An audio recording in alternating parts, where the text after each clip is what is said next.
Chapter 55. I am sitting on the edge of a bed in an unfamiliar place.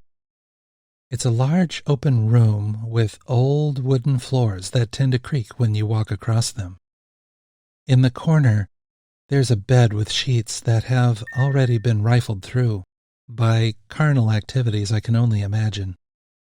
But now it is me in this very place, with thoughts of the preceding hours. He had spent the day preening me, utterly intoxicating me with everything from food to wine to art. His name is unimportant to me at this moment, but his abiding attention at every turn makes it much more difficult to stop what is obviously going to happen. I watch him as he prepares things around me, making sure everything is in its place. Every time he passes me, he glides his fingers across parts of my exposed skin, my shoulders, the upper part of my back, my arms, even a light stroke of my chin. He proceeds as if they are all his for the taking.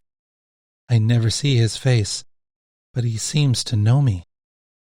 Another woman walks in and, amazingly, I don't bat an eye at her presence. She brings a tray of something, but from my point of view, I can't see what is on the platter. They speak softly, as if they had been in on this event from the day's beginning. It is only when she passes me, giving me an assuring look that I am in good hands, do I realize she is part of the seduction. I am the prey, he is the hunter, and she is the willing accomplice, hoping for a meal at his table. My head reels. Even though my mind says something different, my body wants this.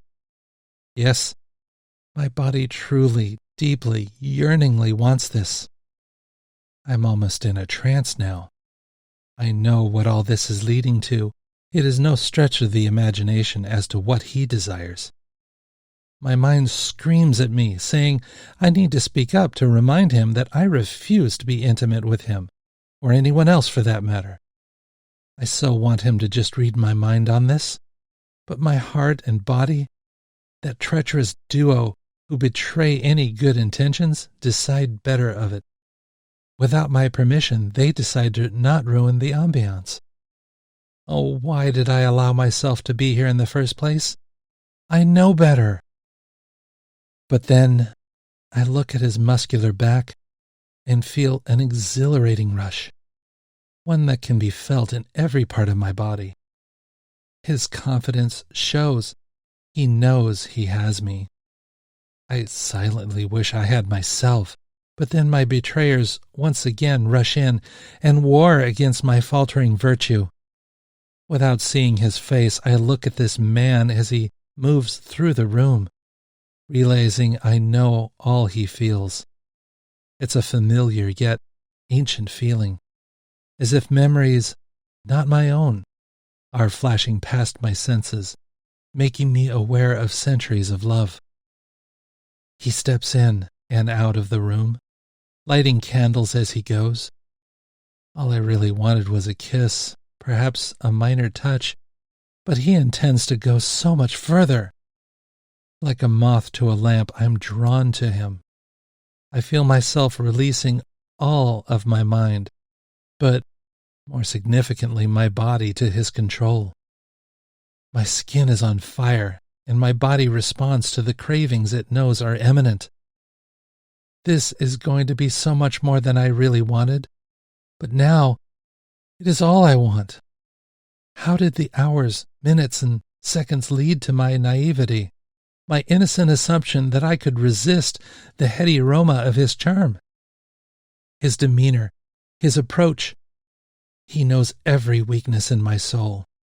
With each move of his body through the room, he opens my heart and reads from his script of seduction. I am weak in his presence. I must breathe deep and resist. As he finishes his preparations, he turns to me, this man of intensity and passionate strength. I had resisted looking at his face, I didn't want him to see my resolve falter, but now there's no other option. I look up into his eyes and his fixed gaze. Only now do I realize this man, this stranger, isn't an unfamiliar one at all. He is none other than my true love, my Jason. Within seconds, the fortress of my defenses falls, and I am his with no resistance. He holds out his hand, and I do the same. Only now do I realize the lace on my negligee has come undone, and... Mommy? Mommy? His voice, so young, but so familiar. Why would he say that? I tell him I don't understand. I don't... Mommy! Only now do I feel the hazy pressure on my body, and, as if it was beyond my control, my bloodshot eyes open to see the pure and unscathed face of my son looking at me expectantly. Blinking away the deep lethargy of sleep, all I can muster is a heavily slurred, I'm hungry, Mommy. Can we have pancakes?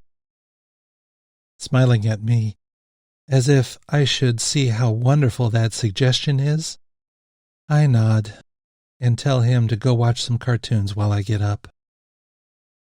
I look at the ceiling and contemplate how long it has been since I had felt the soothing touch of a man, the soothing touch of my man. With a heavy and breathy sigh, I swing my legs around and my feet touch the wooden floor, a floor that creaks when you walk on it. I am reminded of the unrequited lust so unfairly torn from my consciousness.